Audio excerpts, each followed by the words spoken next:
ইরানিদের সিদ্ধান্ত নেওয়ার জন্য 2 সপ্তাহ সময় বেঁধে দিয়েছিলেন মার্কিন প্রেসিডেন্ট ডোনাল্ড ট্রাম্প। বলেছিলেন এরপর তিনি তেহরানে হামলার বিষয়ে সিদ্ধান্ত নেবেন। তবে 2 দিন পার না হতেই শনিবার জানান ইরানের নাতানজ, ফেরদো এবং ইস্পাহান পারমাণবিক স্থাপনায় মার্কিন বিমান বোমা ফেলেছে। তবে কি তার 2 সপ্তাহের সময়সীমা ছিল কেবলই ভাওতাবাজি? ইরানিদের একটু দম ফেলার, ফুসরত দেওয়ার আশা দেখিয়ে তাদের অপ্রস্তুত অবস্থায় কুপকাত করার কৌশল, নাকি পর্দার অন্তরালে ট্রাম্পের বিশেষ কর্মকর্তা স্টিভ উইটকফের সব কূটনৈতিক প্রচেষ্টা ব্যর্থ হওয়াতেই এই আকস্মিক হামলার পর এখন পর্যন্ত অনেক কিছু খোলাসা হয়নি।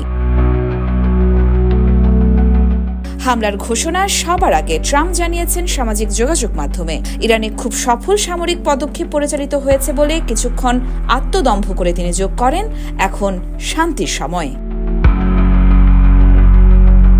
অবশ্য হামলা চালিয়ে আসার পর তার শান্তির প্রচেষ্টা অনেকটা অতি আশাবাদীর বাণী শোনাতে পারে। হয়তো তিনি ধারণা করছেন ক্ষয়ক্ষতির মাত্রা দেখে ব্যর্থ মনোরথে আলোচনার টেবিলে বাধ্য ছেলের মতো হাজির হবে ইরান। তবে 1 সপ্তাহের বেশি সময় ধরে ইসরায়েলি হামলা হজম করে এবং বহু বছর পশ্চিমা নিষেধাজ্ঞার চাপের থেকেও যারা নিজেদের গোঁ ছাড়েনি তারা এই হামলায় টলে যাবে ভাবাটা কিছুটা আকাশকুসুম কল্পনা বৈকি।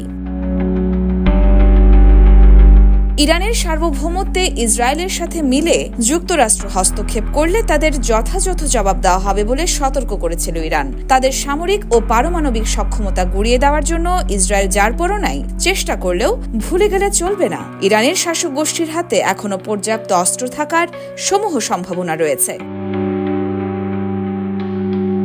ট্রাম্পের পদক্ষেপের প্রতিক্রিয়া তিনি ঘরে বাইরে 2 জায়গাতেই অনুভব করবেন বলে ধারণা করা যাচ্ছে। ইরান এই হামলার প্রতিক্রিয়া কিভাবে জানাবে সেটির উপর পরবর্তী অনেক কিছু নির্ভর করছে। সব হিসাব নিকাশ মুহূর্তের মধ্যে উল্টে পাল্টে যাওয়ার যথেষ্ট আশঙ্কা রয়েছে।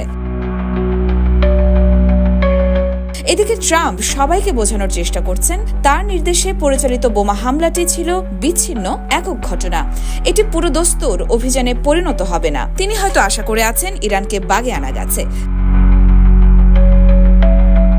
কিন্তু তার ধারণা যদি ভুল হয়, যদি তার ধারণা অনুযায়ী ইরান দুর্বল না হয়ে থাকে, তখন তিনি পড়বেন উভয় সংকটে। একদল তখন চাইবে আরো জোরালো হামলা করে ইরানকে পুরো পঙ্গু করে ফেলা হোক, অথচ সেটা করলে ট্রাম্পের নিজের কথার মূল্য নিয়েও প্রশ্ন উঠতে পারে। বছরের পর বছর ট্রাম্প তার পূর্বসূরি প্রেসিডেন্টদের যোগ্যতা নিয়ে প্রশ্ন তুলেছেন এবং নিজের ঢোল নিজে পিটিয়েছেন। তার সবচেয়ে বড় অহংকারের জায়গা ছিল নিজের প্রথম মেয়াদে কোনো যুদ্ধ বাধাননি। এই তো সম্প্রতি এক সাক্ষাৎকারে তিনি বলেই বসলেন সংঘাত নিরসনে তার অবদানের জন্য 4 থেকে 5টা নোবেল শান্তি পুরস্কার তার এমনিতেই পাওয়া উচিত ছিল। এখন যদি তিনি কোনো কারণে ইরানে গিয়ে যুদ্ধ জড়ান, তাহলে তার শান্তির দূত পরিচয়ে দাগ পড়তে পারে। শনিবারের হামলাকে একক ঘটনা বলে হয়তো তিনি মার্কিনীদের শান্ত করতে পারবেন, কিন্তু পুরোদমে অভিযানে নেমে গেলে সেটি সামাল দেওয়া দুষ্কর হয়ে উঠতে পারে। এখন দেখা যাক কোথাকার জল কোথায় গড়ায়। ট্রাম্প তার দান চেলে দিয়েছেন, এখন খেলা অনেকটা নির্ভর করবে ইরানের পাল্টা চালের ওপর। পরবর্তীতে যা ঘটতে যাচ্ছে, বিশ্বের সবচাইতে প্রভাবশালী দেশের অধিপতি হয়েও তার অনেক কিছুই নিয়ন্ত্রণ করতে পারবেন না প্রেসিডেন্ট ডোনাল্ড ট্রাম্প।